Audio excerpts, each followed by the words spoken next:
देव पूजा माझे देव पूजा देव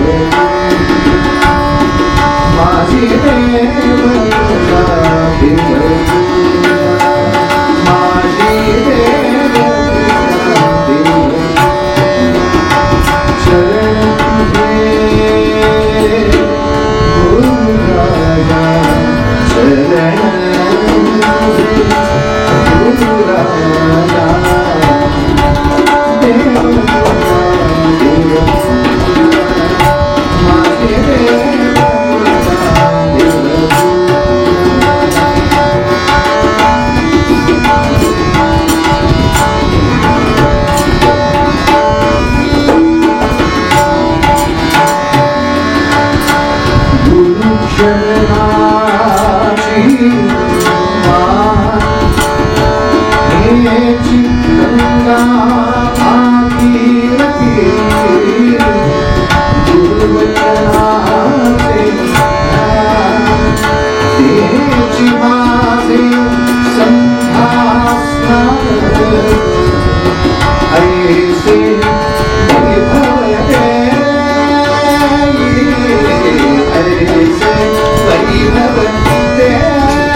सद्गुरूंच्या मध्ये आणि भगवंतामध्ये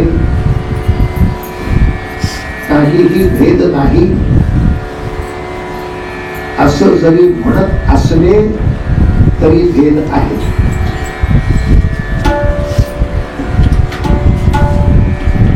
आणि यासाठीच एक प्रसिद्ध वचन सगळ्यांना माहिती आहे.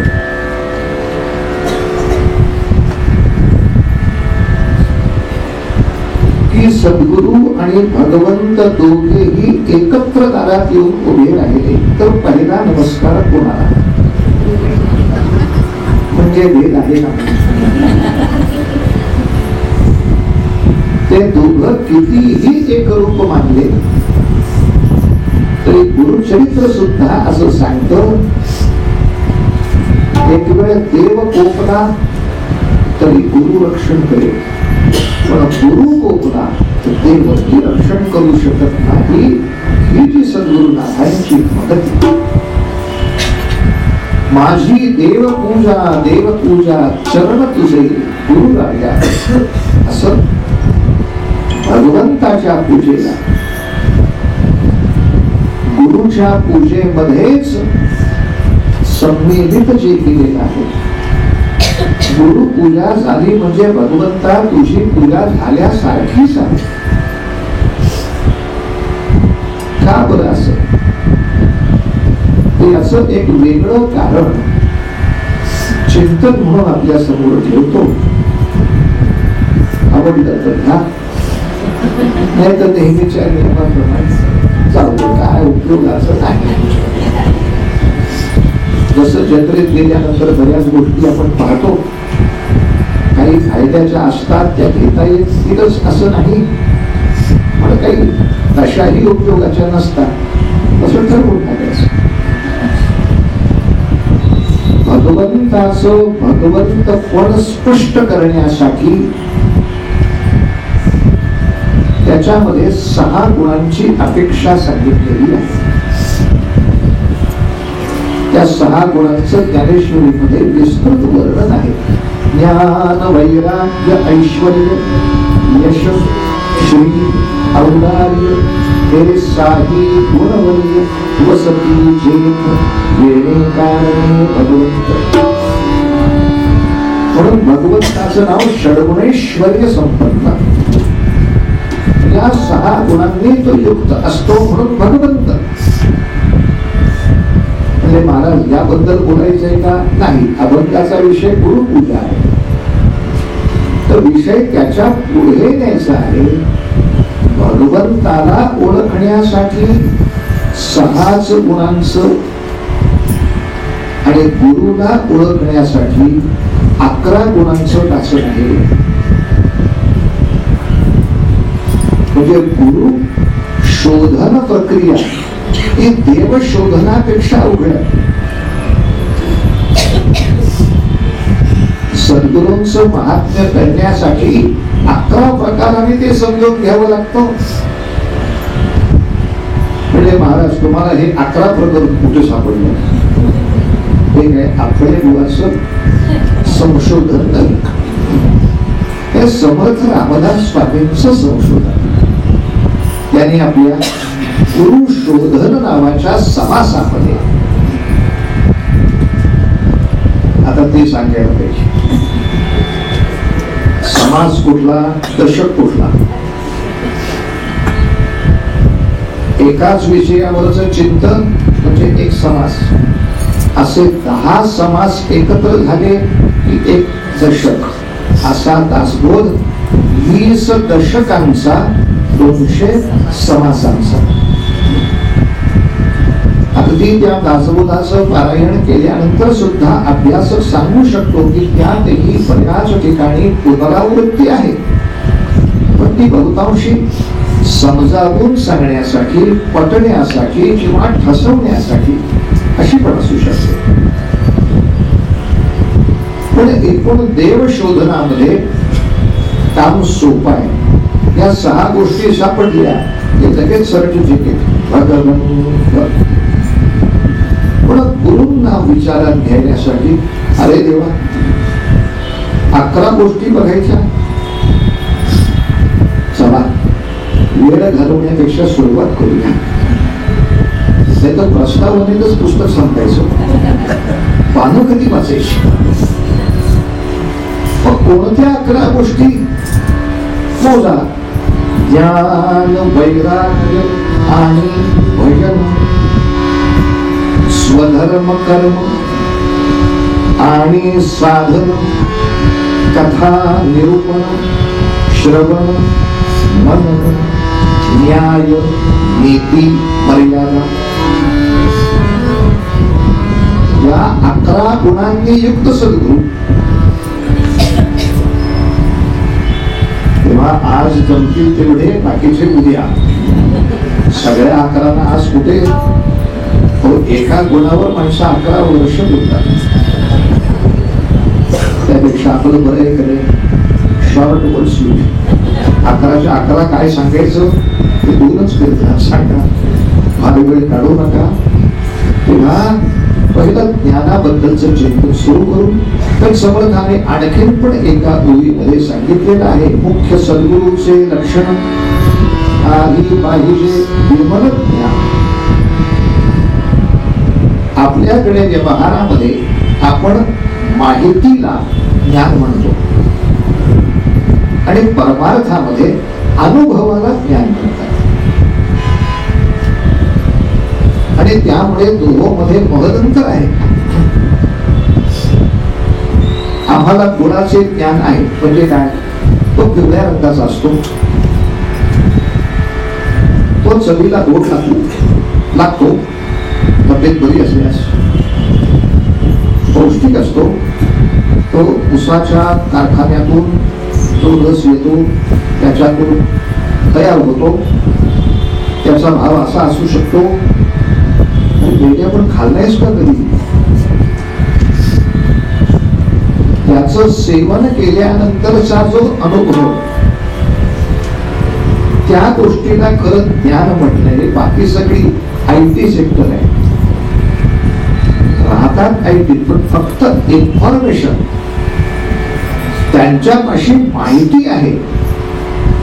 आपण बसलो का बरे ठरलो, अनुभव तुमचा तुम्ही घ्यायचा, ते माहिती देऊ शकता. आणि दुर्दैवाने आज फक्त माहिती पुरवण्याचं महात्म्य इतकं वाढलंय की ज्ञानाकडे कोणी पाहत नाही, माहितीकडेच अधिक. तुम्ही पहा बरं, माणसं गोंदवल्याला जाऊन उपासना कुठे आणि किती करू हे विचारतात का कोणत्या एसटीनं जाऊन जास्त विचारतात. तिथे गेल्यावर एसी रूम वगैरे आहेत ना, त्यांना माहिती महत्वाची आहे, त्यांना त्या सुविधेची कल्पना महत्वाची आहे. विषय चाललाय अनुभवाचा. आणि या ठिकाणी समर्थ म्हणतात ते विमल ज्ञान जे आहे, ती जी स्वरूप स्थिती आहे, आता ती त्यांना प्राप्त झाली आहे का नाही तुम्ही कसं ओळखणार? आपली काय योग्यता त्यांना ते मिळालं का नाही बघण्याची. तर त्याचे काही साईड इफेक्ट आहेत. साईड इफेक्ट वरनं कळतं काय खाल्लेलं आहे, सगळ्यांना ते माहिती. साधारण आपण इफेक्ट सांगितला ते डॉक्टर सांगतात यातलं काहीतरी झालेलं आहे, आणि डॉक्टरने औषध दिलं की आम्ही विचारतो याला साईड इफेक्ट नाही ना. डॉक्टर म्हणतात याला एकच आहे, झाला तर इफेक्ट, नाही तर तुम्ही साईडला जाणार. या दोघीच एक गोष्ट होण्यासारखी आहे, बघा घेऊ. पण साईड इफेक्ट वरून काही गोष्टी ठरवता येतात. हे इथे असावं याचा अंदाज बांधता येतो. दारात येणाऱ्या सुगंधावरून आतमध्ये कोणतं अंतर असेल हे जरा फारच बोल सांगितलं मी. बाहेर येणाऱ्या वासावरून आत कोणता पदार्थ असेल, साधारणतः आतला पदार्थ मला जाऊन जरी बघता आला नाही तरी मी सुगंधावरून किंवा त्याच्या साधारणतः परिस्थितीवरून अंदाज करू शकतो, अरे हे आत आहे. आणि यासाठी त्याच्यामध्ये विमल ज्ञान आहे याचा प्रभाव असा सांगितलाय की त्यांच्या वर्तनामध्ये, त्यांच्या वागण्यामध्ये परम करुणा हा त्या आत्मज्ञानाचा साईड इफेक्ट आहे. परम करुणा, कारण प्रत्येक देहामध्ये ते त्या एकालाच पाहत असल्यामुळे एखादा मनुष्य चुकीचा वागला तर आपल्याला राग येतो, त्याला रडू येतो. हा फरक आहे. त्याला तो अधपात बघवत नाही, माझ्यात आहे तेच तिथं आहे. म्हणजे अगदी सामान्यतः बोलायचं झालं तर जीवनामध्ये एकदा ज्ञानेश्वर सुद्धा चिडले होते. कल्पना करा, कैवल्याचा पुतळा तो, पण तरी समाजाच्या शब्दांनी, समाजाच्या अपमानाने इतका क्लेश, इतका क्लेश, इतका क्लेश की स्वतःला झोपडीमध्ये कोंडून घेतलं. मला नाही यांचं तोंड बघायचं, मला यांचं तोंड बघायचं. आणि इथे तो आत्मज्ञान विषयक विमल ज्ञान विषयक उपदेश मुक्तेनं केला. ती म्हणते ज्ञानोबा कोणावर रागवतोस? योगी पावन मना, योगी पावन मना, योगी पावन मना, योगी पावन मना.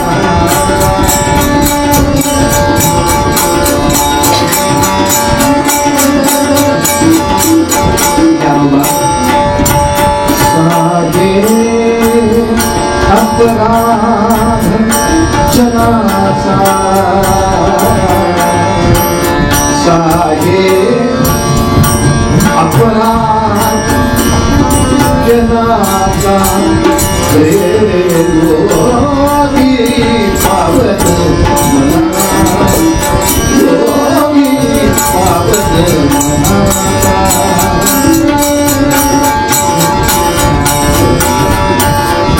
दादा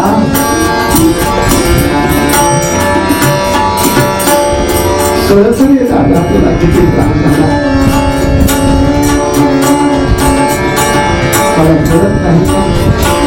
शब्द शस्त्रे झाले क्लेश, शब्द शस्त्रे झाले क्लेश, संती मानावा उपदेश. आपल्याला जो घ्यायचे नामांचा उपदेश झाला तो आठवायला नको का?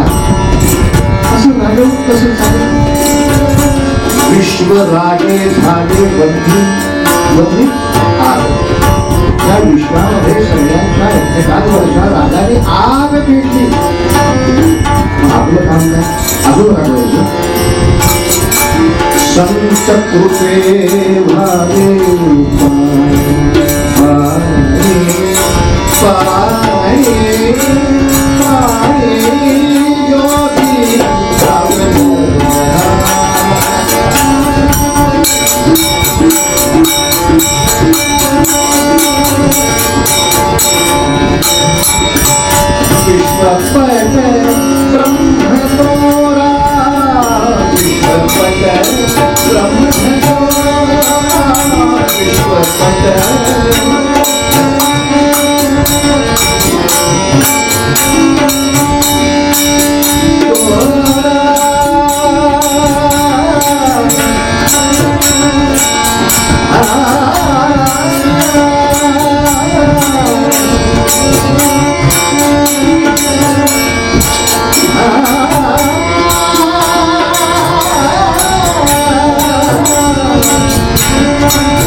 ज्ञानेश्वर महाराज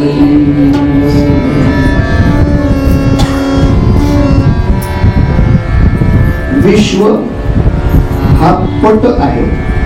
पट म्हणजे वस्त्र. पट म्हणजे वस्त्र. पटवर्धन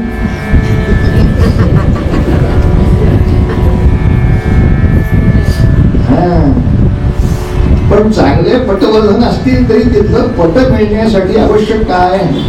श्रीवर्धन. या श्रीवर्धनला वेळाचा हरिहरेश्वरचा वेढा घातला की पटवर्धन असो. विश्व हा पट. पट शब्द आपण अनेक अर्थी वापरतो. बुद्धिबळाचा पट, संसाराचा पट. हे सगळं जरी असलं तरी मूळ शब्दकोशाप्रमाणे अर्थ मोठं वस्त्र. पट अनेक दोऱ्यांचं विणलेलं एकसंध. हे एकसंध वस्त्र जरी दिसत असलं तरी त्यामध्ये ओढलेला दोरा कोण? तर तो एकच विश्वपट. पण ब्रह्मदोरा कोणी कोणावर लागायचं? कोणी कोणावर लागायचं? राग करून काय होणार? तो दोरा जर उसवला जात असेल तर बाकीच्या दोऱ्यांचं काम त्याला सांभाळणं येणार आहे. काम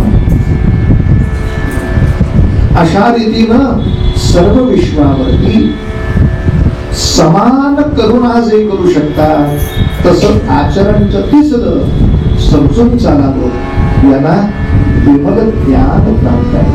पण सर्वांवरती समान करुणा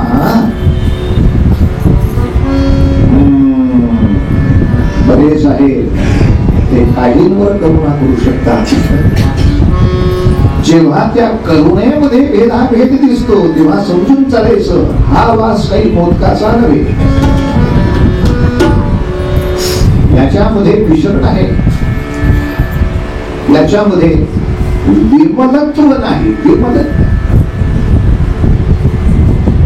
तेव्हा अर्धा तास झाला, एकच सद्गुण संपलाय. आता शिकवा पुढच्या गुणाकडे वैराग्य. तिथे वैराग्य शब्दाचा आपण काय अर्थ घेतो ते सांगतो आणि अभिप्रेत अर्थ काय ते सांगतो. वैराग्य या शब्दाचा अभिप्रेत अर्थ असा, परंतु आधी आपण जो अर्थ घेतो तो असा, जे आहे त्याच्यामध्ये समाधान मागणारा. पण हा अर्थ पुरेसा योग्य नाही. आपण विरागी माणसाबद्दल बोलताना व्याख्या करतो, ठेविले अनंते तैसे विरागी. असा जो राहतो तो वैराग्यशाही बरं का? पण व्याख्या अपूर्ण आहे. अगदी प्रामाणिकपणे विचार करा. ठेविले अनंते तसंच राहायचं असेल तर उपासना का करायची?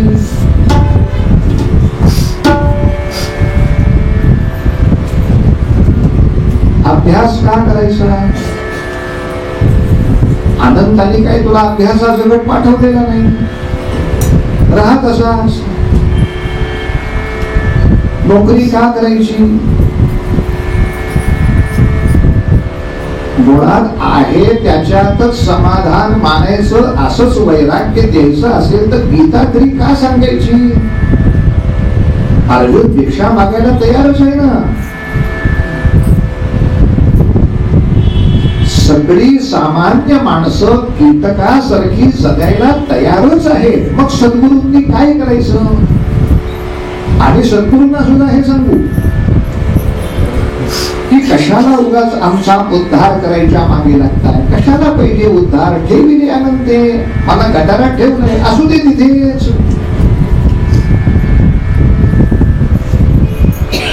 आहे त्याच अज्ञानी अवस्थेमध्ये राहणं, आहे त्याच असहाय्य अवस्थेमध्ये राहणं म्हणजे वैराग्य.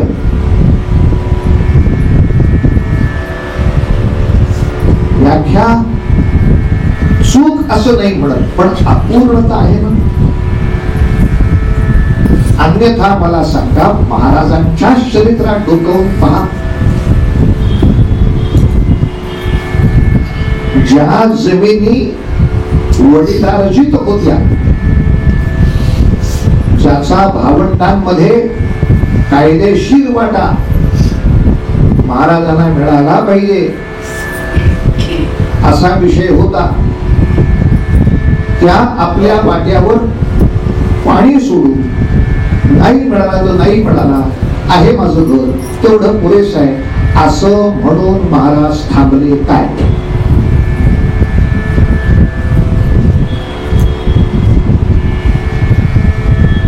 माझ्या वाट्याचा जो वाटा आहे तो मला मिळालाच पाहिजे म्हणून कोर्ट कचेऱ्या सुद्धा केल्या. आता हे केल्या, आता ते विरागी नाहीत काय? आमच्या वैराग्याच्या व्याख्येत कुठं बसतंय ते? किंबहुना त्यांच्या भावंडांनी सुद्धा त्यांना हे सांगितलं, बरं तू विरागी बाबा, तुला कशाला पाहिजे स्वतःचा वाटा? तू विरागी संत, तुला कशाला पाहिजे? घोडावर बसून घे हराम करून. माझं वैराग्य आहे, मला मी माझ्या हक्काचं आहे ते माझ्या कष्टाने मिळवणार म्हणून तर महाराजांच्या उपदेशामध्ये यत्न कसून जेवढे आनंदी राहायचं असेल तर मग यत्न का करायचे? मग यत्न का करायचे? म्हणून ती व्याख्या मी थोडी पूर्ण करून देतो. प्रयत्न करून जे मिळालेला आहे त्यात समाधानी असणारा. कारण गंमत अशी आहे, प्रयत्न जरी सगळे आपल्या हातात असले तरी मिळणाऱ्या यशामध्ये फरक असू शकतो, तो त्याच्या भाग्याचा. एकच कष्ट मी करून मला 25 पैसे मिळतील, तेवढेच कष्ट करून एखाद्याला 2500 मिळतील. मी कष्ट नाही सोडणार, पण माझ्या कष्टाला 25 काय मिळाले आणि त्याच्या कष्टाला 25, याच्यामध्ये जळजळ झाली नाही म्हणजे वैराग्य. मी माझ्या वाट्याची आहे ती जमीन घडवणार, मी माझ्या उपभोगासाठी न वापरता तिथे राम मंदिर उभं करेन, हे वैराग्य. मी उपभोगासाठी न देता रामासाठी ती वापरेन, हे वैराग्य. पण मिळणार आहे त्याच्यात कोर्ट नाही करणार, कचेऱ्या नाही करणार, कशाला उभा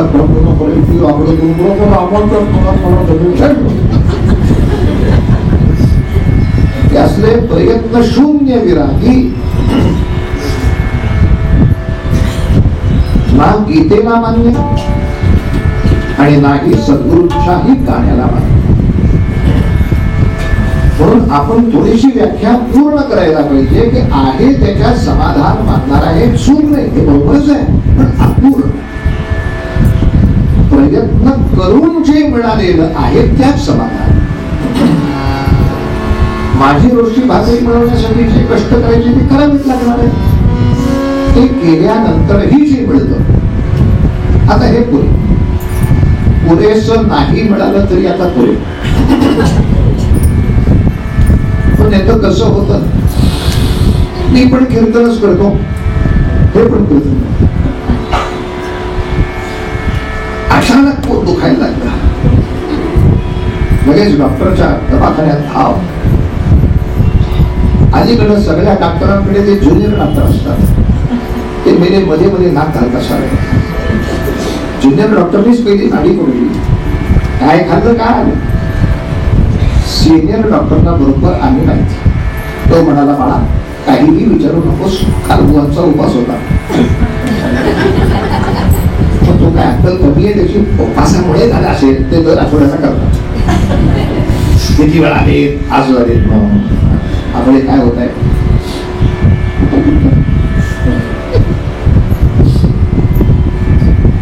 तुला ते ज्योतिरा मला नाकारणारच. या आठवड्यात खाण्यात तू शांत बसलेला बुवांचा फॅमिली डॉक्टर आहे. सांगा बुवा केव्हापासून बोलताय? त्या समोर कोरटकरांच्या घरी गाडी आणली ना तेव्हापासून म्हणजे पोट दुखायचं कारण पोटामध्ये नसून त्याला तो काही करू शकत नाही. मला वैराग्य शब्दाचा अर्थ यत्न सोडणं नव्हे तर आहे ते आवश्यक यत्न कसून केल्यानंतर सुद्धा समजा एवढंच प्राप्त झालं. ठीक आहे, भगवंताच्या मनात एवढं मला द्यायचं आहे, त्याने ते तेवढं माझ्या पत्रात घातलं आहे, ते समाधान. हा एक विषय. अजून एक वैराग्य विषय असा तंगोर आहे आणि तो म्हणजे काम क्रोध मद मत्सर लोभ मोह या सगळ्या विकारांवर याचा ताबा आहे. हे नष्ट होत नसतात. जगाच्या पाठीवर हे कोणीही नष्ट करू शकत नाही. यांना फक्त चांगल्या रस्त्याला वळवायचं असतं. याचा योग्य वापर करून घ्यायचा. हे सगळे उपकारकच आहे. योग्य वापरते तर उपकारक आहे. त्या जगातली कोणतीही गोष्ट योग्य तऱ्हेने वापरली तर उपकारकच आहे. अयोग्य वापरली तरच ती अपायकारक आहे. विष सुद्धा अनेक गोष्टींमध्ये विष हे औषध आहे आणि अनेक ठिकाणी अन्न हे विष आहे.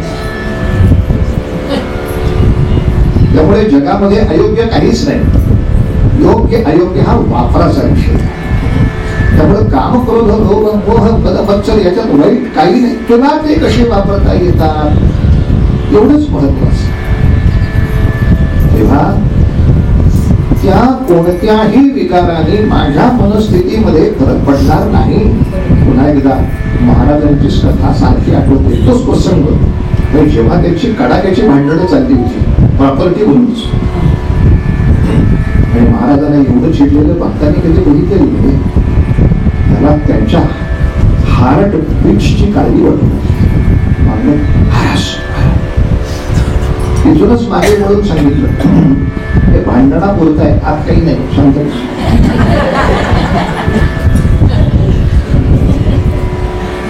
त्या क्रोधाला मी वापरतोय. क्रोध मला नाही नफरत आहे. त्या विकाराला मी माझ्या रामकार्यासाठी वापरतोय. माझा त्याच्यावर अधिकार. गोपाल कृष्णांना सुद्धा गुरु म्हणताना मला सांगा, जेव्हा पांडवांचा नोकर म्हणून ते कौरवांकडे चालले होते, पांडवांची बाजू मांडायला चालले होते, त्याला शिष्टाई असं म्हणतात. पांडवांची बाजू मांडतो तेव्हा 100 नाही 1000% लोकांना माहित होतं की कौरवांच्या दरबारामध्ये ही सत्याची बाजू मांडल्यामुळे कृष्णाचा काय होणार आहे? अपमान होणार, निर्भत्सना होणार. आणि माणूस याला घाबरतो. कुठं त्या तुळशीरावांकडे जा, ते बाप आधी आंधळा, ते पोरगा आधीच विचित्र. तुला त्याने 4 शिव्या इकडच्या तिकडं तिकडच्या इकडं घालवल्या. मी का सहन करू? हे द्वारकेचा राजा आहे. पण सत्याची पाठ राखण करायला उभं राहिल्यानंतर माझा सन्मान होवो वा माझा अपमान होवो, माझी बुद्धी त्याच्या कार्यामध्ये स्थिर अशी राहिली. आता समजून सांगावं, वैराग्य नावाची गोष्ट सांगेल. अपमानामुळे जर चित्त विचलित झालं आणि कार्यातून दूर गेलं, सन्मानामुळे सुद्धा असं होऊ शकतं. चित्त विचलित झालं, कार्यात गेलं तरी सुद्धा वैराग्य गडबडलं. म्हणून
पाण्याच्या वर सूर्याचे किरण पडतात, चंद्राचे पडतात. सूर्याचे किरण पडले पिवळं पिवळं पिवळं पाणी, चंद्राचे पडले पांढरं पांढरं पांढरं पाणी. पण हे वरचे रंग तळाशी नाही गेलं. तसं या संतांच्या वरचे रंग बदलतील, आतमध्ये काही नाही. कधी जळाच्या तळी नदी घाती, कधी जळाच्या तळी नदी घाती, नदाच्या नीचे रंग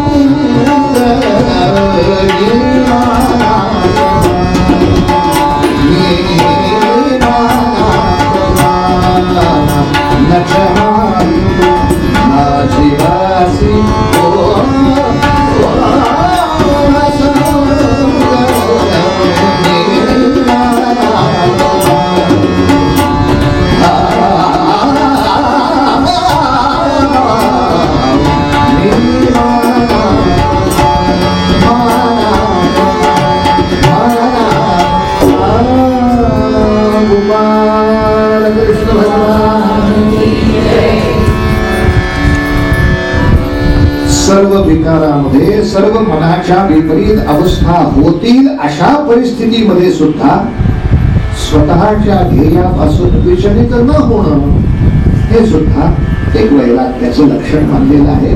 दोन्ही तऱ्हेनं आपण वैराग्य पाहिलं. आता पुन्हा आपल्या आयुष्यामध्ये दुसऱ्याला वैराग्याची व्याख्या सांगताना किमान पूर्ण सांगा.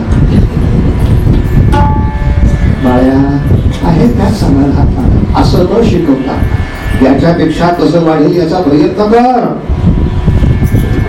आणि प्रयत्न केल्यानंतर जे मिळेल त्याचं मला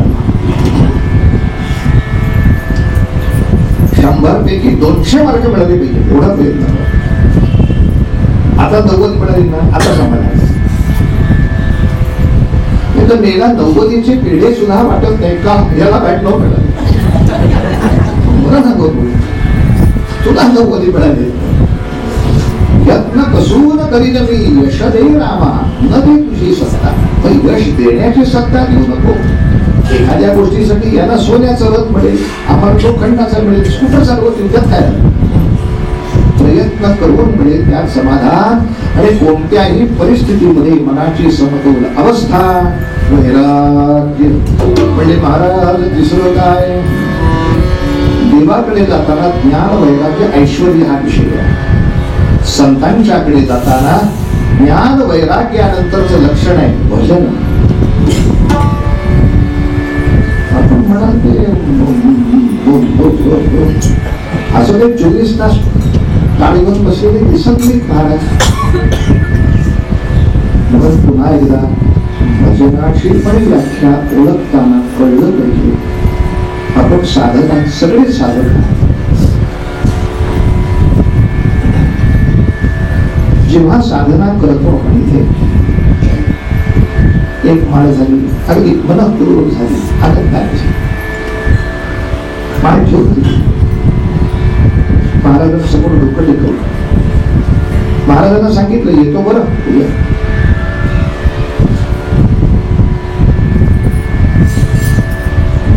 ते काही तुम्हाला बोलले नाहीयेत, पण अशा मी आनंदाच्या हृदयाने इथून जातो की जणू काही त्यांनी तोंड भरून मला आशीर्वाद दिले. हा आनंद मी घेऊन जातो.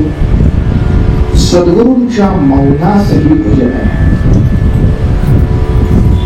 ते साधकाला ओळखत आहेत. अर्थात त्यांच्या साध्या बोलण्यातही भजनच असतं, त्यांच्या रागवण्यातही भजन आहे, त्यांच्या भांडण्यातही भजन आहे. आणि अगदी साधं म्हणायचं तर ते शांत बसून जे माझ्याकडे पाहतात तेही भजन आहे. त्या भजनाचा आनंद त्या मौन स्थितीमधल्या त्या सद्गुरूंच्या मूर्तीकडे बघून सुद्धा साधकाला मिळतो. साधना सुरू केली, अगदी बालवडीतल्या साधकाला सुद्धा मिळतो ही कृपा आहे. ते 10वी पास झाल्यानंतर सुद्धा वाट पाहत नाही. सामान्य साधना नित्य मठामध्ये येतो आहे, काही ना काही उपासना करतो आहे, बास डोकं ठेवून गेलास. उगाचच त्याचं हृदय असं भरून येतो केवढे सद्गुरू माझ्याशी बोलते. बोलेन ते हो हो तुझेची स्तव. स्वरूपानंदाचा भरगोळा म्हणला. आता नाही आपण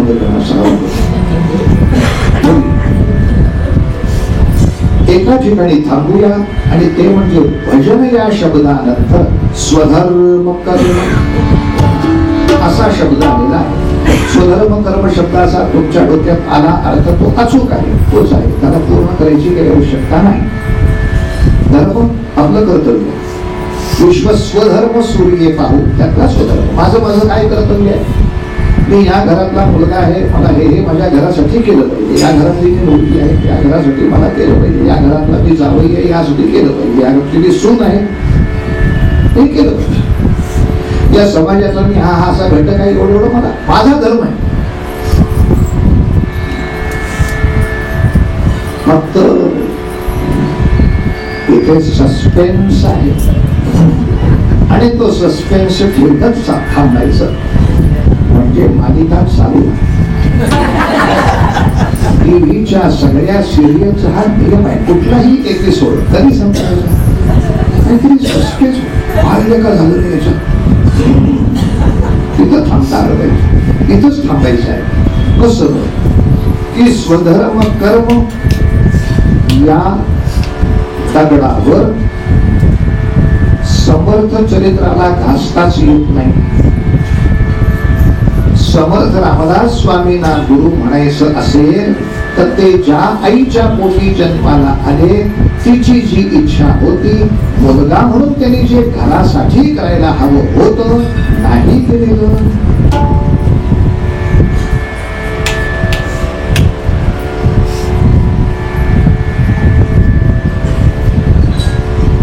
आईसाठी जे करणं गरजेचं होतं तिथे एक पुत्र कर्तव्य स्वधर्म म्हणून जो होता नाही केलेला.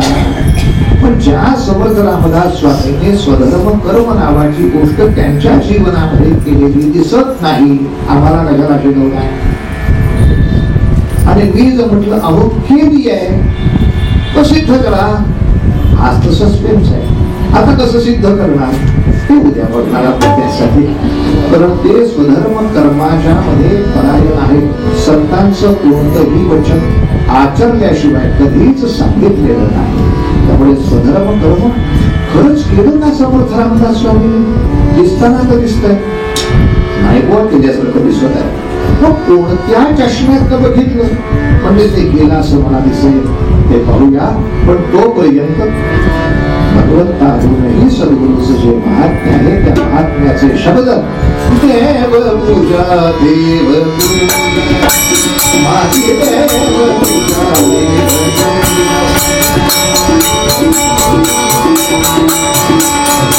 माझी देव पूजा देव शरण तुझे गुरु राजा चरण गुरु राजा चरण गुरु राजा माझे देव पूजा देव माझे देव पूजा देव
सर्वांनी माझा नमस्कार. हरे राम हरे राम राम राम हरे हरे हरे कृष्ण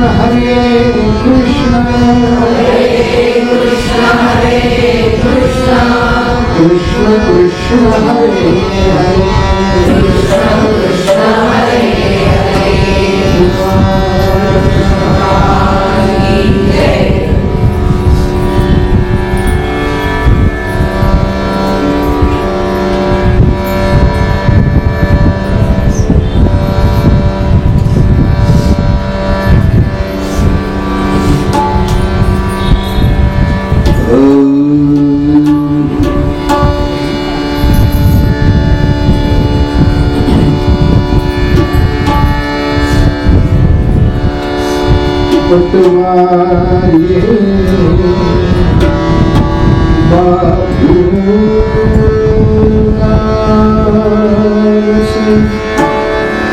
पटवारी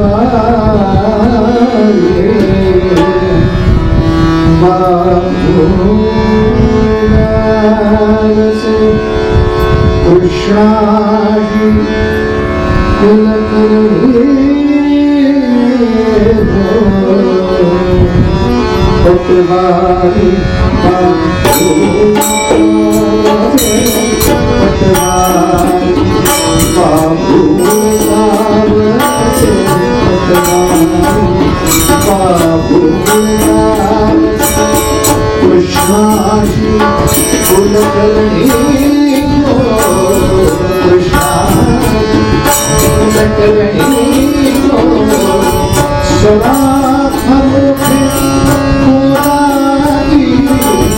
सदा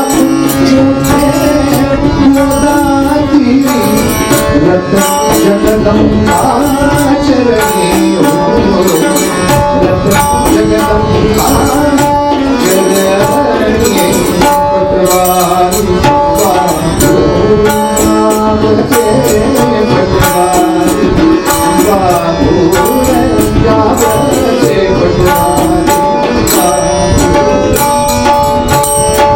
जय जय रघुवीर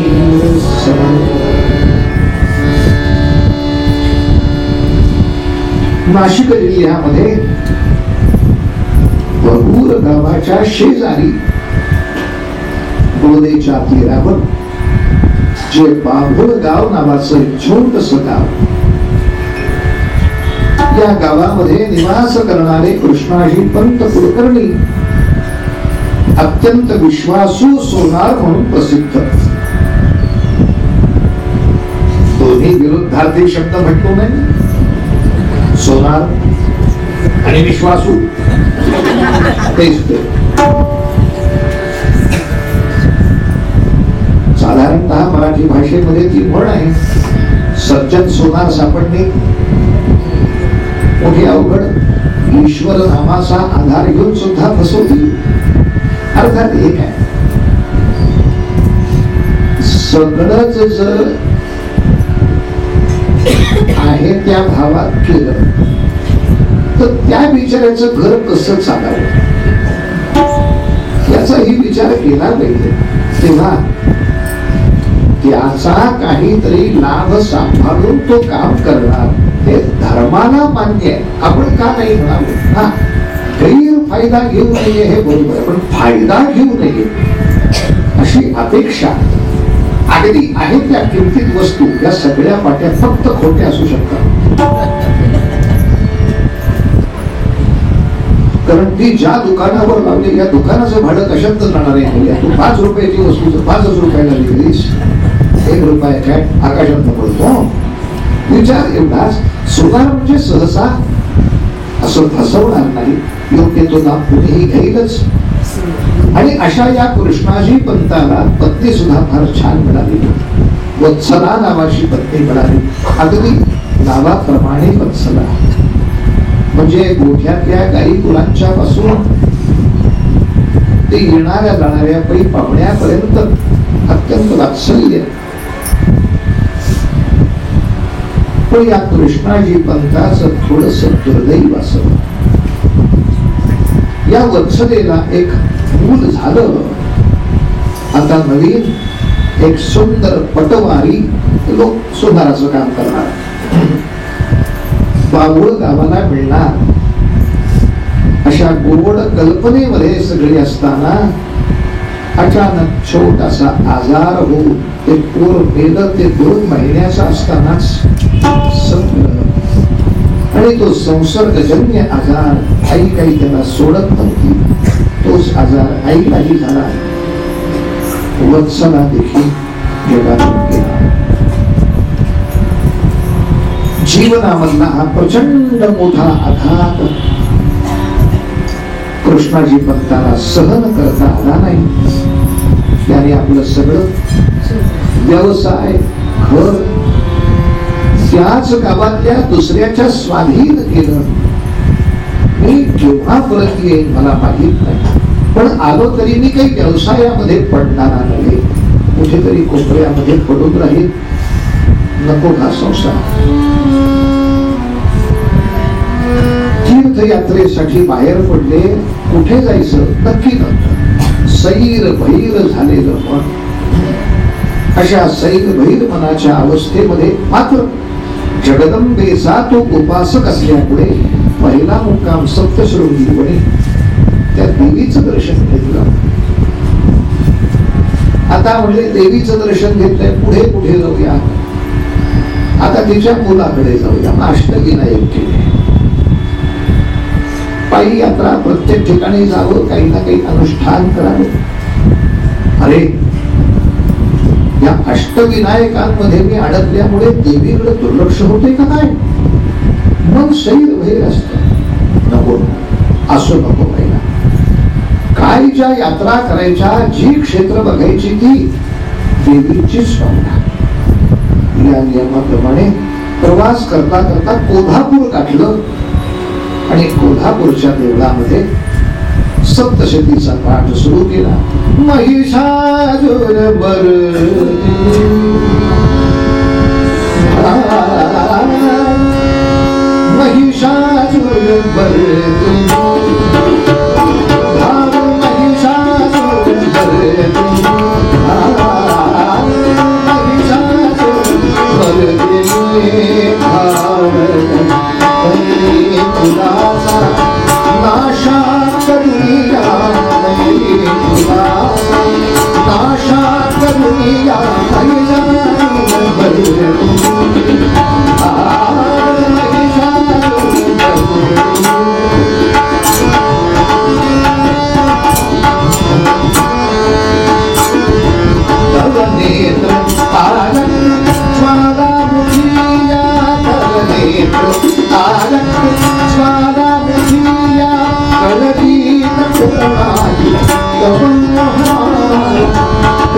सप्तशतीचा पाठ सुरू झाला आणि त्या मंदिराच्या शेजारीच राहणारे पुन्हा एकदा आडनाव कुलकर्णीच. पण आता हे होते पाराजी बुद्ध. पाठ करत होते कृष्णाजी पंत. शेजारच्याच घरांमध्ये राहणारे पाराजी पंत यांना स्वप्न दृष्टांत झाला जगदंबेचा. आणि त्या स्वप्न दृष्टांतामध्ये असं सांगितलं, देवी मंदिरामध्ये जो सप्तशती पाठ करतो आहे त्याला सन्मानाने घरी घेऊन ये आणि आपल्या भगिनीचा विवाह त्याच्याशी कर.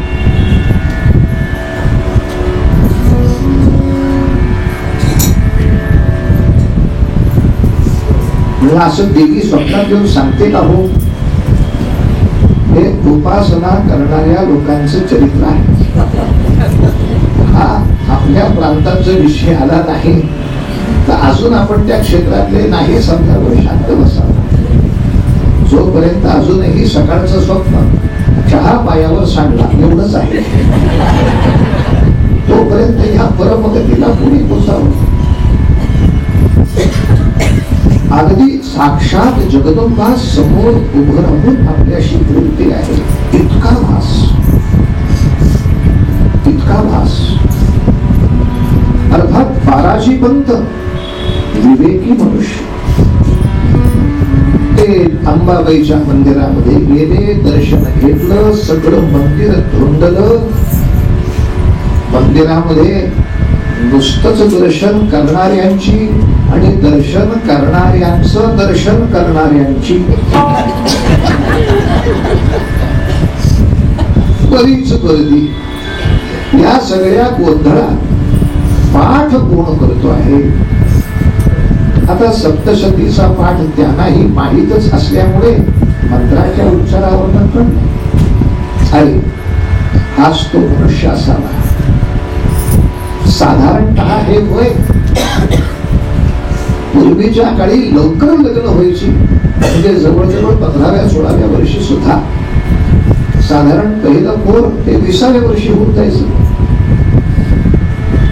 पण हा तसा वयाच्या 22शीलाच विरक्त झालेला. म्हणजे आता त्याचं वय साधारण 2-3 वर्ष यात्रा करून करून सुद्धा 24-25 वर्षाचा असतो. फार काही मोठ्या वयाच्यामध्ये दुसरं लग्न म्हटल्यानंतर आपल्या डोळ्यासमोर एकदम साक्षी शांत येते. एवढा मोठा कालखंड हे आधुनिक काळाचं वरदान आहे. जुन्या काळी हा प्रकार नव्हता. जुन्या काळाचा नियमच असा साधारणतः लग्नाबद्दल बोलल्याबरोबर त्यांनी त्याचा निषेध नोंदवला. असो, तो मुद्दा महत्वाचा नाही. थोडासा तो शिट्टे मारेल माझ्याकडे. हा एवढं ठीक आहे, ठीक आहे.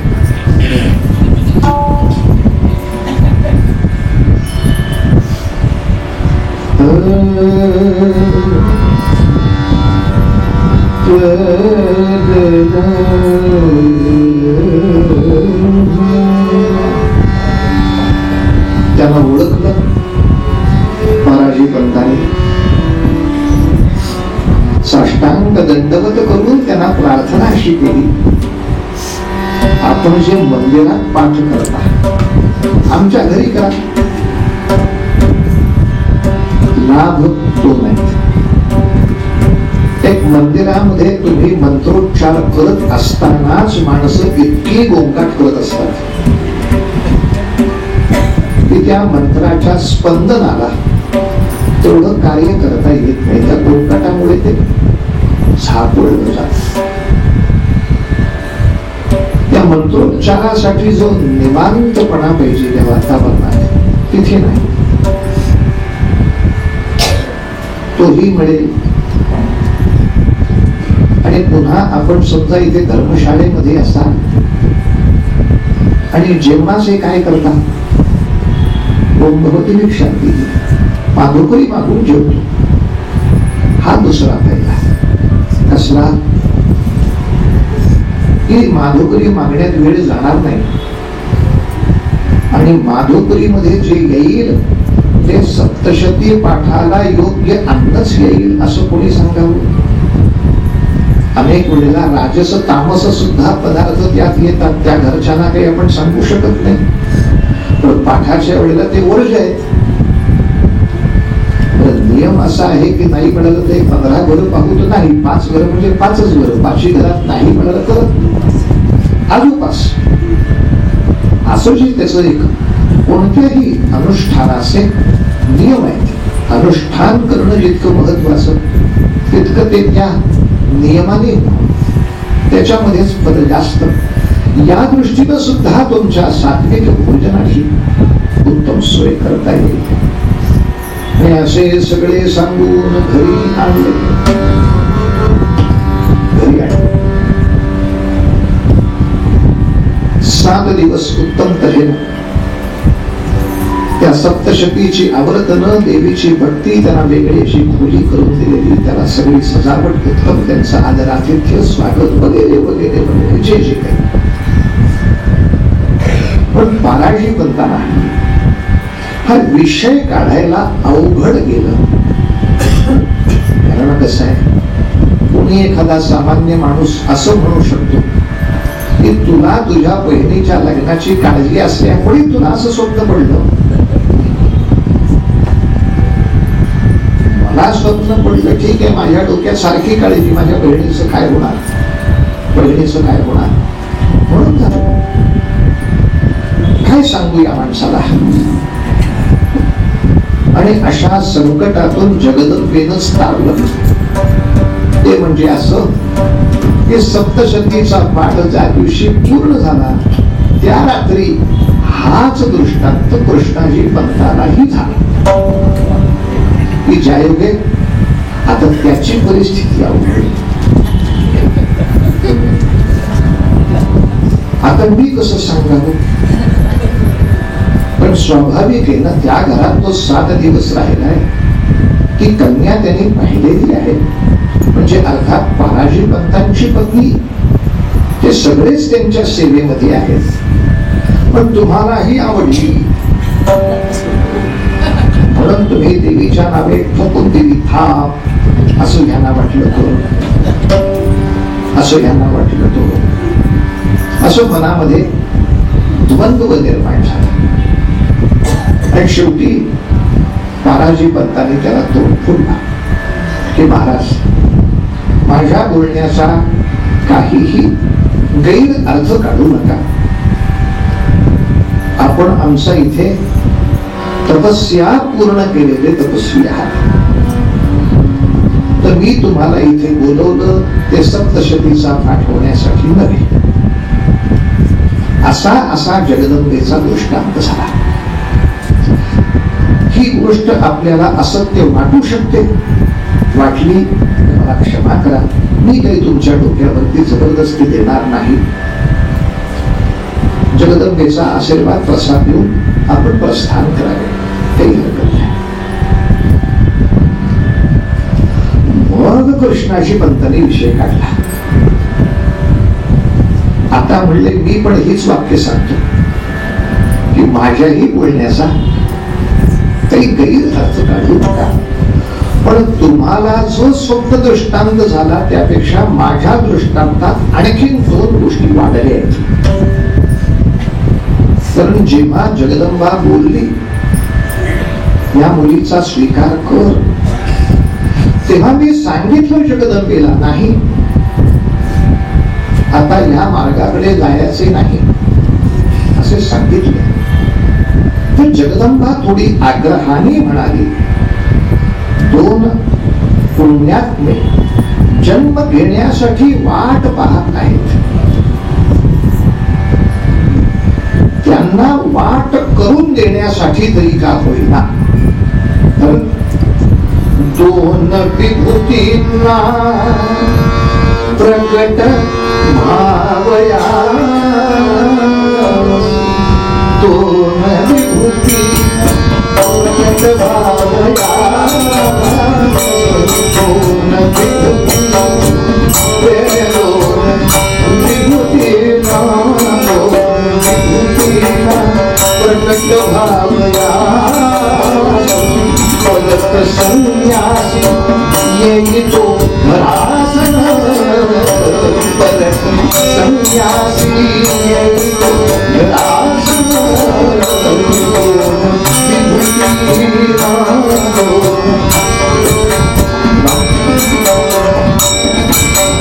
प्रकट भावया. अशा तऱ्हेच्या दृष्टांताच्या कथा आपल्याला आपल्या संत वाङ्मयात अनेक ठिकाणी दिसतील की जेव्हा विठ्ठलपंतांना सुद्धा परत पाठवलं संसारामध्ये, त्याने त्यांच्या वडिलांना, तेव्हा सुद्धा हाच विषय गुरूंनी मांडला होता की अरे 4 विभूती तुझ्या घरात जन्म घेणार, या दृष्टांतानंतर विवाद झाला, हे होण्याआधी कसा संन्यास केलास. ईश्वरी योजनेमध्ये आपण कुठे ढवळाढवळ करा जावं, तसंच पाठवलं. त्या तऱ्हेचा दृष्टांत झाला. आणि म्हणून मीच प्रार्थना करतो की जगदंबा म्हणते त्याप्रमाणे या 2 विभूतींचा जन्म होण्यासाठी हे पुन्हा विवाह बंधनामध्ये यायला तयार आहे. अर्थात माझं बोलणं अन्यथा घेऊ नका. मुलगी आवडली म्हणून मी आपली थाप मारतोय असं समजू नका. आपण तपस्या जाणता मात्र एक प्रार्थना करी, काय? 2 विभूतींच्या जन्माची वाट मोकळी करून देण्यासाठी दिव्यवाह करणार आहे. त्यांचा जन्म झाल्यानंतर मी तिथे राहणार नाही. मग माझ्या जीवनाचं ध्येय जी कायमची यात्रा आहे, त्या यात्रेला मी निघून जाईन.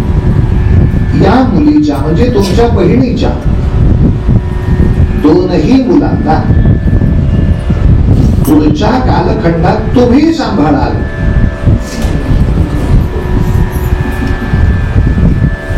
असं मला वचन द्या तर लग्न करतो. अर्थात पूर्वी हा प्रश्न नव्हता. काय वाडे होते की आजही कोल्हापुरातले वाडे बघितल्यावर 2 का 100 कुटुंब नांदतील असे वाडे येतो. माणसंच नाही, एक म्हातारा एक म्हातारी, झाडायला माणसं 4, राहायला 2. मुंबईमध्ये जाऊन वारांड्यात राहतील, स्वतःचा राजवाडा नव्हता. अवघड आहे परिस्थिती. पण तुमच्याकडे ती राहणार. अर्थात तिच्या पालन पोषणासाठी, मुलांच्या पालन पोषणासाठी जो आवश्यक धनसंचय आहे त्याचं मी तुम्हाला ओझं देत नाही. मी सुद्धा एक धनिक व्यावसायिक आहे, पटवारी आहे. बाबूळ गावातली माझी व्यक्तिगत संचित ठेव जी आहे मी तुम्हाला अर्पण करीन. पण मी प्रपंचात थांबणार नाही. असं मान्य असेल पहा. बाळाजी पंत म्हणाले, आयुष्यभर या मुलीनं असंच राहण्यापेक्षा किमान पुढच्या उत्तर आयुष्याचा काळ पती जरी नसला तरी या 2 मुलांच्या बरोबर आनंदाने जाईल. पण शेवटी बाळाजी पंतांनाही मुलं आहेत. या सगळ्यांचेच प्रपंच सांभाळायचं तर मी माझ्या बहिणीला कुठपर्यंत सांभाळत बसणार. तेव्हा मान्यता झाली, शब्द झाला, त्याप्रमाणे विवाह देखील झाला. आणि नंतर 2 पुत्र जे झाले त्यांचं नाव दत्त अंबाजी पुत्र 2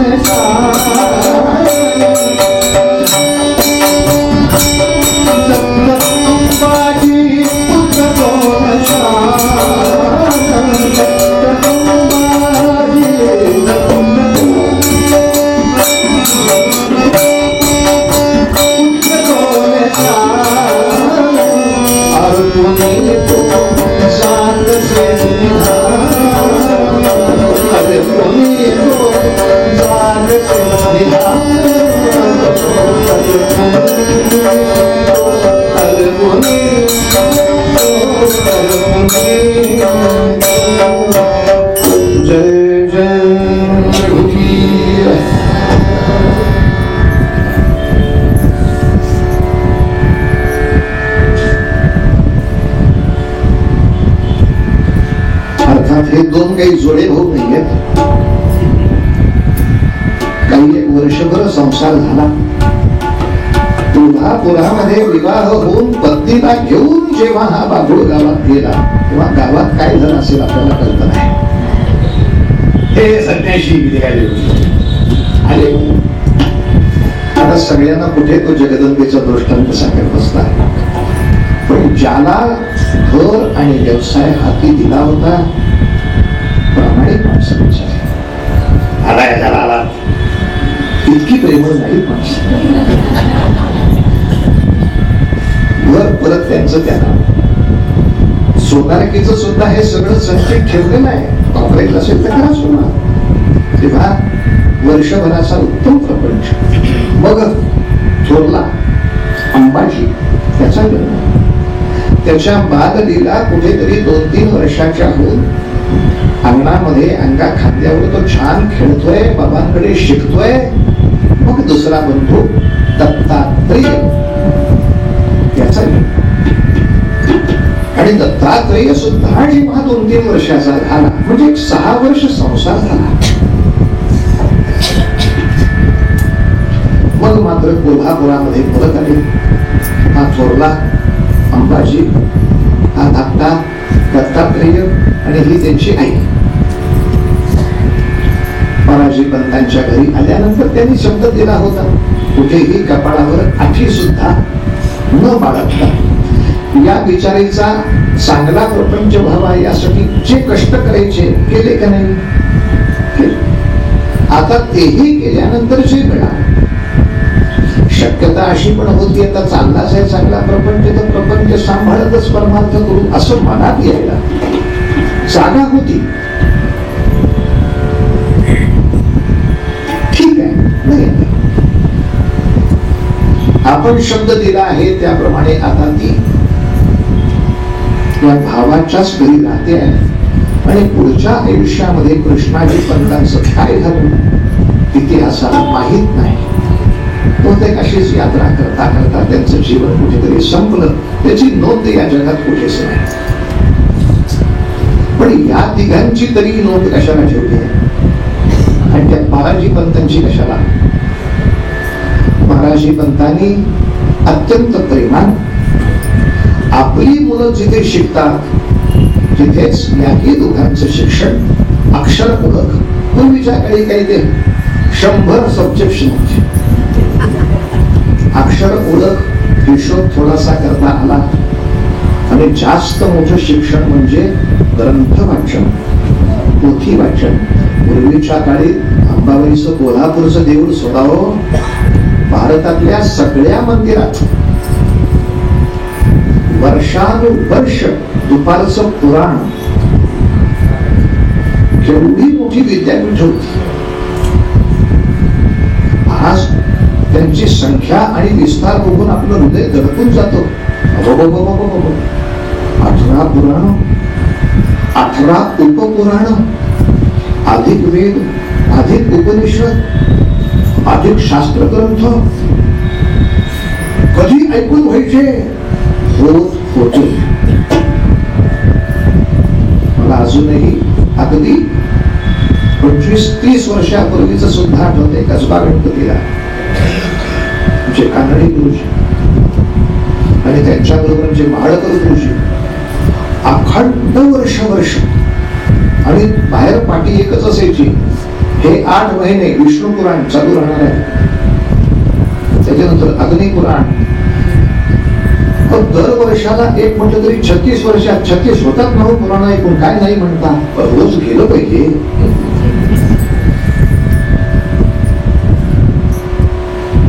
नित्य तिथे जाऊन पुराण श्रवण करणारी. मग काही ठिकाणी चातुर्मास. आम्ही सुद्धा त्या ढोलेबुवांना एकदा विचारलं.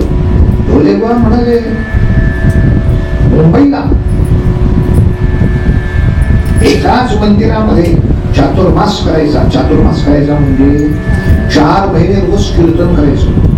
कालचं कीर्तन आज नाही, म्हणजे 120 गुरुवरंग, 120 चरित्र नव्हे, 160. 120 म्हणजे 3च महिने होते. 4 कीर्तन असे 150, असं 12 वर्ष. 12 वर्ष केले. कुणाला कळलं तरी काय उपाय आज आहे ते तुला आणायचं कुठलं? आणायचंय कशाला? आहे हा फक्त.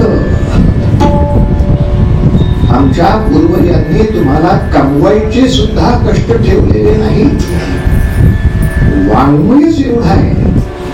एक ब्रह्मावर्त पुराण घेतलं की जगाचं आवर्तन होईपर्यंत तुझं संपत नाही. बघते अनंत कथा, अनंत तत्वज्ञान. 18 वर्ष वेगवेगळी पुराण सांगितली लोकांनी महाराज. तेव्हा अंबाबाईच्या देवळामध्ये जे नित्य पुराण झाले त्याचं श्रवण केवढा मोठा संस्कार. म्हणजे पूर्वीची माणसं विद्यापीठाच्या दृष्टीने विद्वान नसतील, पण जी काही शहाणपणा होता, जे काही चातुर्य होत आणि जी काही नीतिमत्ता होती ते आज विद्यापीठामध्ये मिळत नाही. केवढी नीतिमान माणसं. संगतीचा संस्कार आणि असं शिक्षण चालू असताना या सगळ्यांचा का आपल्याला उल्लेख करायचा? पण हे नंतर सगळे समर्थ रामदास स्वामींच्या प्रभावळीमध्ये आले म्हणून याचा फक्त उल्लेख केला पूर्वचरित्राचा. सगळ्या कोल्हापुरात वार्ता समर्थांचं कीर्तन होणार आहे. समर्थांचं नाव सगळ्या देशात झालेलं. काय म्हणजे 12 वर्ष टाकडीच तो रामदर्शन घेतलेला माणूस आहे. साधाय काय? बरं नुसतं इथलं नाही, अयोध्येच्या रामापासून ते लंकेतल्या रामापर्यंत सगळी 12 वर्ष तीर्थाटन केली. काय साधा माणूस आहे काय? मग एका महाराष्ट्रामध्ये 5-5 बादशहा थैमान घालत असताना पठ्याने सापडला राममंदिर उभं केलं. काय साधा माणूस आहे काय? ह्या गोष्टी पसरायला वेळ लागतो की?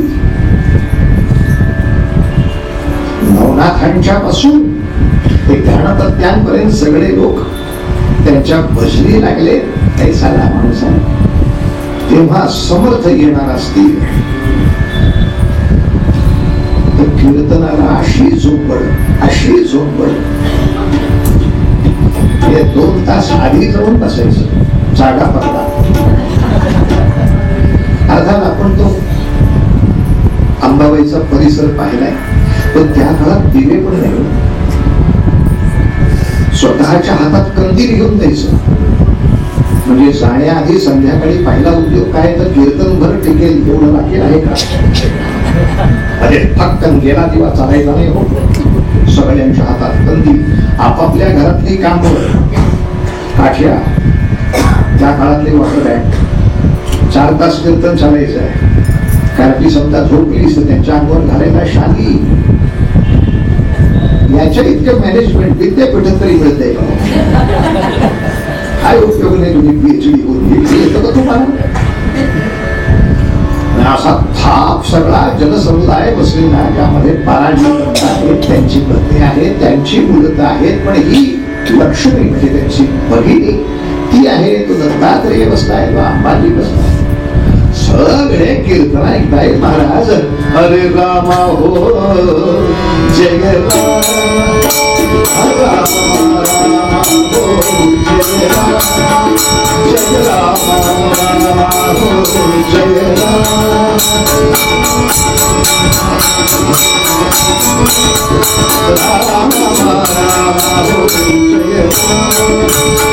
हरे पतित पावना पतित पावना जय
राजाधिराज रामचंद्र महाराज की. काय समर्थांची मूर्तिका सुखा सारिखे पूर्ण वसिष्ठावरी ज्ञान योगेश्वराचे कवी वाल्मिका सारिका मान्यायसा नमस्कार सद्गुरूंना. भव्य रूप अंगावरती छाटी, अत्यंत मोठ्या वयामध्ये अंगावर लंगोटी असलेली सगळी समर्थांची चित्र असत्य आहेत. समर्थ वाङ्मयाच्या ग्रंथानुसार वयाच्या 16व्या वर्षानंतर ते फक्त लंगोटीवर कधीही फिरलेले नाहीत. अंगभर वस्त्र असून ते कफनी अथवा छाटी वापरत. वय दिसताना 40 दिसते, फक्त लंगोटी घालून उभे आहेत. ही सगळी चित्र असत्य या गटात जातात. किंबहुना सगळ्या समाजात असताना असं वागणं हे संन्याशाला दोषपूर्ण आहे असं त्यांनी दासबोधात विवरण केलंय. सर्वथा नग्न दिसे तो एक मूर्ख.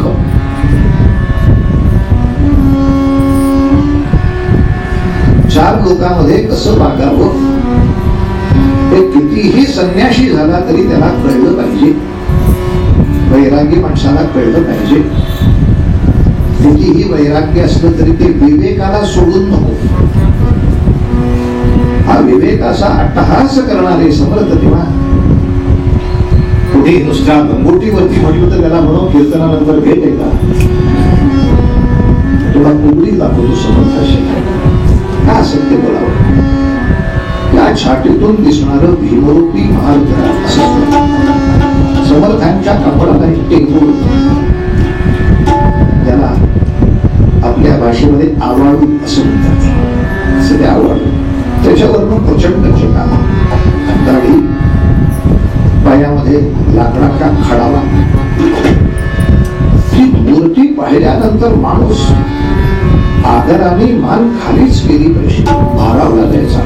24 लाख गायत्री जपाचं दृश्य काय तेज असेल अंगावर. आणि कीर्तनामध्ये सर्व ऐहिक चिंतनाबरोबरच सद्गुरु, गुरुची आवश्यकता, गुरु शरण जाण्याची आवश्यकता, या सगळ्या गोष्टी म्हणल्या त्या हृदयामध्ये इतक्या बसून जाते. कीर्तन संपल्यानंतर गर्दी हळूहळू दर्शन घेऊन जाती आहे. अंडरलाईन हळूहळू दर्शन घेऊन जाती आहे.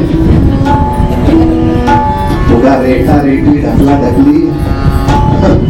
रामाचा जन्म झाला की दर्शनाच्या वेळी दुवाचा अंत.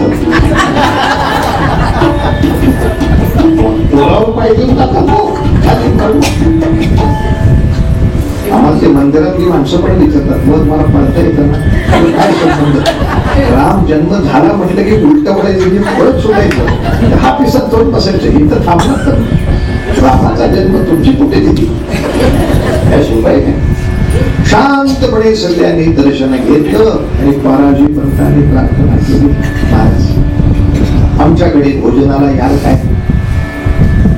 दर्शन होते. दर्शन झाली आणि उद्धवाला हाक मारली. उद्धवा रोज निशी काढा. जेव्हा पाराजी पंतांनी पहिल्यांदा बघितलं, अप टू डेट काम आहे सगळं. रोज निशी काढली. कोणकोणत्या वारी कोणाकोणाकडे जेवायला जायचंय, कुठे दिलंय, हे हाऊसफुल. गुरुवारचा दिवस सकाळ आहे. जमेल. वाव, गुरुवारच आहे. मग किती छान. नक्की आहे ते हो ठेवा. त्या उद्धवाचं अक्षर बघितल्यावर सुद्धा त्या अंबाजीला असा आनंद झाला. गुरुजी लिहायला पण शिकवतात काय. समर्थांनी पाहिलं त्या पोराकडे. तूच लिहावयाचे आहे काय. मला लिहायला खूप आवडते. मग मी एक सवाई म्हणतो, लिही बरे. आणि समर्थांनी सहज ते लिहिण्यासाठी थांबले नाहीत. म्हणजे आपण परत म्हणतो ना थोडस, वंदिला गजवदना, वंदिला गजवदन सुख सुखाचे सदन, जेणे जाळीला मदन त्याचे अंतरधरा. तू लिहितोय का नाही बघितलं ते, अहो राम राम जनसत्तर विश्राम साधकाचे विधान हितापती करा. धीर सुंदर कीर्ती जाणत असे हर सोडविले सुरवर वरदायक खरा. जय जय राम असा सगळा गजर केला. सगळ्या जगाचा विसर भर भर भर भर लिहित होता अंबाजी. तसच्या तसे शब्द असे दाखवले काढतात.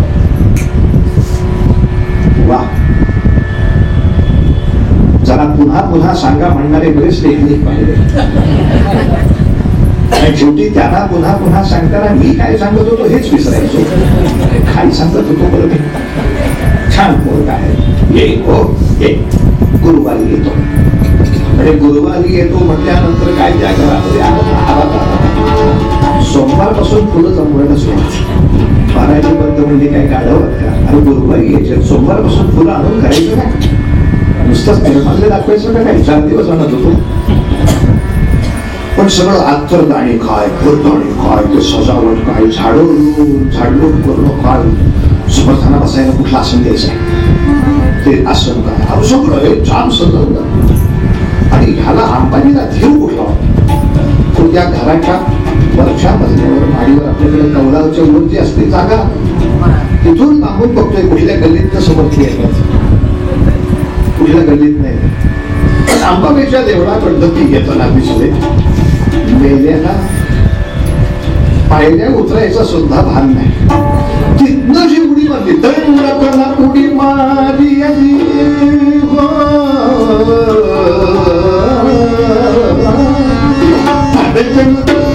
उडी मारी आले आले समर्थ काय तो पोरगा. अरे सर्वांना बोलविले, सर्वांना बोलविले, मार्गाची साने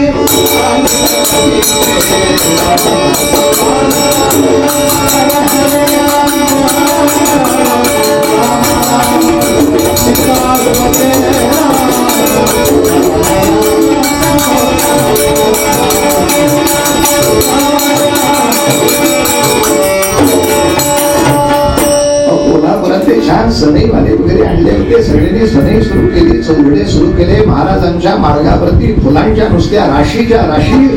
उद्धवाबरोबर आणखीन काही सुद्धा संन्यासी आणलेले बरोबर. समर्थांना आसनावर बसवलं, पाद्यपूजा काय केली, काय करू काय नको करू असं झालेलं. पोवायला काय तिथं करत आहे. चांगले चांगले उत्तम अशी वस्त्र उपकरण म्हणून जशी वापरता येतील, शाल म्हणून वापरता येतील अशी सुंदर भरजरी वस्त्र, चांदीची काही भांडी, असं सगळा आहेर संग्रह ठेवला. आणि समर्थ म्हणाले, ज्याची आम्हास गोडी नाही ते सगळे देतात. अरे ह्या संपत्तीसाठी तुम्हास का मागू? संपत्ती ते रघुनाथ देतो. महाराज तुम्हाला जे हवे ते सांगावे. सांगू हो, आम्हाला भिक्षेमध्ये आंबाची द्या.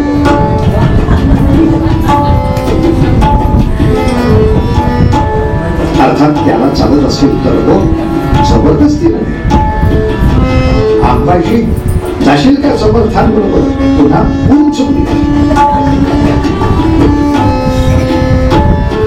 तुमच्या बरोबरच येणार. बालाजीवंत म्हणाले समर्थ, त्या लेकरावर आमची सत्ता नाही, माझ्या बहिणीचं पोरते आई आहे, तिला विचारा. मनाचा मोठेपणा लागतो, आईला विचारा. संपत्ती मिळवता येते, पण ही राम उपासना चालवणारी पिढी कुठून आणणार? एवढा मोठा विचार आहे समर्थांचा, लक्षात ठेवा. माणसं उत्सवाला देणग्या देतात, मुलं पाठवत नाही. कसे उत्सव सांगणार? नुसत्या पैशांनी काय? फुग्यांनी भुईनडे बघायचे उत्सवात? मुलं कुठे? एक वेळ 5 रुपये कमी दिले तरी चालतील, पण शब्द द्या की आमची नातवंड इथे उत्सवाला असतील. ही सगळ्यात मोठी संपत्ती आहे जगाच्या पाठीवर. अंबाजी देतात. आईला विचारले, अंबाजीचा तर आनंद गगनात मागे नाही. आणि आई फक्त एवढंच म्हणाली, त्याचा अंगीकार करता आम्हास अनाथ का लुटता. आम्ही तिथेही तसे इथे अनाथ आहोत. भावाचे मन मोठे म्हणून सांभाळतो, आम्हास कळत नाही का? आम्हास का नाही स्पर्धात घेत? रघुवीर समर्थ. निघण्याची तयारी करा. उद्या निघू. या ठिकाणून आपण साफळच्या मंदिरामध्ये रामरायाची सेवा करण्यासाठी अनेक सेवेकऱ्यांची आवश्यकता आहेच. आणि तुम्ही आणि दत्तात्रय मठाची व्यवस्था पहा. अंबाजी मात्र उड्या मारायला आमच्या बरोबरच राहील. आईना आणि बंधूंना आपण साफळेला सोडूया आणि आपण मसूरच्या गावी जायचे. बर का? का का का का का? अरे साफळला राम मंदिर बांधले, तेथे उत्सव सुरू आहे. मसूरच्या लोकांनी आता प्रार्थना केली की एक रामनवमीची मिरवणूक शोभायात्रा आमच्याही गावात काढा. गावकऱ्यांचा धीर होत नाहीये. साफळच्या लोकांचा धीर चेपला, कारण त्या उत्सवाला भोसले सरकारांचा हत्ती येतो. नाशिक आणि अख्खा परगणा हा शहाजीराजे भोसलेंच्या अखत्यारीतली जागा, जहागिरीतली. त्यामुळे शहाजीराजे बेंगलोरला असले तरी ते त्यांच्या हुकमाने हत्ती उत्सवाला येतो. सरकारी हत्ती येतो म्हटल्यावर गोंधळ होतो. पण मसूर वगैरे छोटी गावे आहेत, त्यालाही विश्वास दिला पाहिजे. साफळचे लोक साफळची रामनवमी करतील, आपण मसूरची रामनवमी करू. आई दत्तात्रय साफळला, तू माझ्या बरोबर. तू दत्तात्रय त्याला एकट्याला तुम्ही का नेताय? मी पण मसूरला येणार. तुमचे काम साफळला, यांचे काम मसूरला. का? मसूरला यांचे बारसे आहे, यांचे कार्य मसूरला. बारसे झाल्यानंतर सांगू, तोपर्यंत आपण लक्षात ठेवायचा.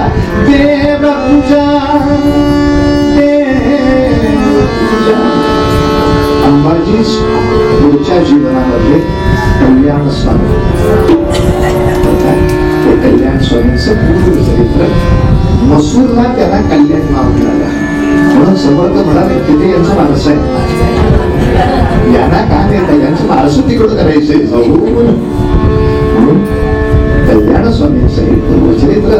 पण एकदा मसूरला अंबाजीचा कल्याण झाला, तिथून काय काय झालं या वेळेला येताना मावशीला विचारलं, तुझं काय चरित्र सांगू? तुझी सांगा. ते म्हणाले, समर्थ शिष्य कल्याणावरती आपण या वेळेला प्रकाश टाकावा. अर्थात म्हटलं प्रकाश आपण काय टाकणार? ते मुळातच सगळ्या ग्रंथांमध्ये अनेक पुस्तकांमध्ये अत्यंत सुंदर पद्धतीने आहेच. आपण फक्त ते पुन्हा त्याच्यावरती फडक मारून शेल्फ मध्ये आणून ठेवायचं. बघा हे भांडव, हे कुठलं नवी भांडव, कल्याण स्वामींचं चरित्र उद्या कल्याणाचा विषय. आणि ही जी पुढची 11 लक्षणापैकी 3 सुद्धा झाली मारताय उद्याच्या दिवसाला. सगळी पुढची लक्षणं गुरु पूर्ण करायचे महाराज. आणि त्याचबरोबर कल्याण स्वामींच्या चरित्रातल्या सगळ्या घटना तर होणार नाही, काही प्रमुख घटना पाहून आपण ही विलक्षण असलेली गुरु शिष्यांची जोडी या गुरुसेवेच्या गुरुभक्तीच्या कथेचा आनंद घेऊया. आजचा विराम देव तुझ्या देव देव तुझ्या देव शरण तुझे गुरु राजा, शरण तुझे गुरु राजा, शरण तुझे गुरु राजा.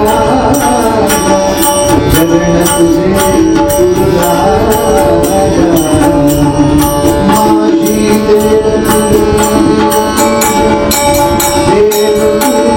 देव